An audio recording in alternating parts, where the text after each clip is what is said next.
Hi guys, welcome back to my channel. So in today's video, I will be talking about how I was able to become a full-time photographer in just under 10 months. And so I will be giving you 6 tips on how you can scale your business and be able to go full-time photography and just do what you love. So tip number 1, go part-time at your current job. So if you're currently working full-time at another job, try to go part-time because then you can use that time to really build your photography business. Now, maybe right now you are not working anywhere and you're just doing photography. Perfect. And then maybe you are working full-time and you can go part-time because you have a family to support, a house to pay for, and that's okay. You can still do the full-time work. You will just have to work extra hard and put in all the extra work, during the week to build your business. So that's my advice. If you can go part-time, great. I was able to go part-time and that really helped me be able to become a full-time photographer quicker. Tip number 2, work on your editing. Okay, so when you start out, maybe your editing is not quite up there yet. There's always to work on when it comes to editing, and a lot of the photographers that I see that are trying to constantly find clients and whatnot, sometimes, and not that I'm judging them, sometimes I look at their editing and I'm like, they could do a lot better. And editing takes a lot of practice and years. But what really helped me with the editing is, obviously I went on YouTube and looked up some editing tutorials and whatnot, and I was still having a hard time because I just had no experience with Photoshop or Lightroom, and so when watching those videos didn't help me a whole lot because I would kind of get confused in what they're doing. So what I did was I contacted a photographer, maybe a local photographer in your area that's really good at editing, and just asked them, can I just come in and pay you for you to train me on basic editing skills? So I did find somebody local. I paid them about $25 an hour. And honestly, it was worth every dollar to go and do that. I think I took about 8 hours of, courses with him. And oh my gosh, it was like, as soon as I, wrote all the notes, started to practice, it really just started coming to me. And my editing, just in a couple months, I honestly got my editing right, in a really nice and professional way. And that really helped me get clients. So yes, work on the quality of your editing. Tip number 3 is build your portfolio, find clients. So how do you do that? Obviously you started, you're not getting any paid clients, you don't even have a portfolio going. So start with, take pictures of your friends, your family members, start posting them on your accounts. Another thing that I did was I would look up accounts on Instagram and find people that have a pretty good engagement and a pretty high follow. I mean, they don't have to have 1 million followers, but just a couple thousand followers, maybe 1,000, and they have good engagement. Contact them, whether it's a couple, a newborn, and say, hey, can I do a free photo shoot for you? I will provide you with 5 professionally edited images, and in return, if you can post them and tag my business. I would do that every time, okay? You don't want to sit down and edit 10 or 20 images and give them out to you and then not even know if they're going to post them. It's not even worth doing all of that if they're not going to post. So it's very important that the people that you shoot post your images on their accounts. So that really helped me out a lot, and I believe that can help you out as well. Tip number 4, social media and marketing. That's super, super important. This is just what I was talking about the posting. Another thing that I see is that I see some photographers having a personal account and they're posting their photography work on their personal account and trying to promote their business from there, along with posting pictures of their dog, family members.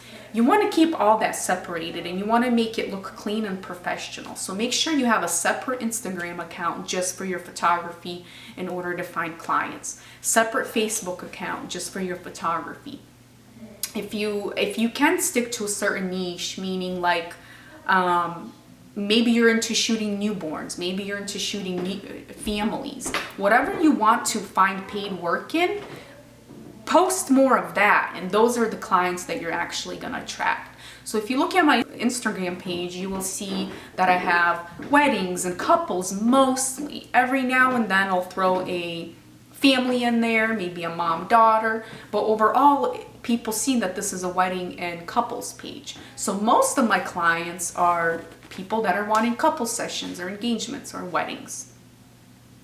On Facebook, since the algorithm there is a little bit more, it's a little bit more different, obviously, and harder. So when you do post on your business page, not everyone is going to see what you post. So make sure that every time you post, you tag the client in the photo, and I also reshare on my own timeline, and that really, really helps out a lot to get more views and get my business out there.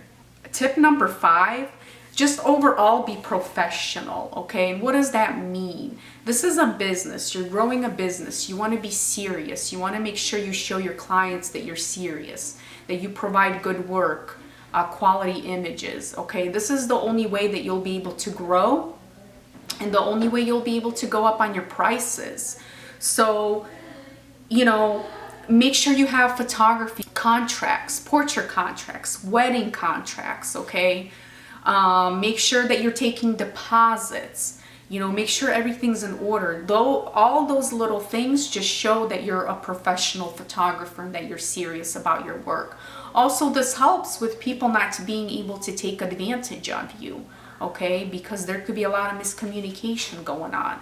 And overall, make sure you're providing quality work. If there's a photo that you deliver that the client doesn't like, make sure you fix it or give them a different image. I always make sure that my clients come back and let me know that they're 100% happy. Because if you book a client in the fall and spring comes along and they're not booking with you, or they're not booking again with you in the next season, most likely they didn't have a good overall experience with you.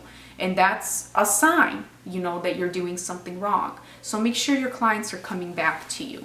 Tip number 6 would be creating a passive income.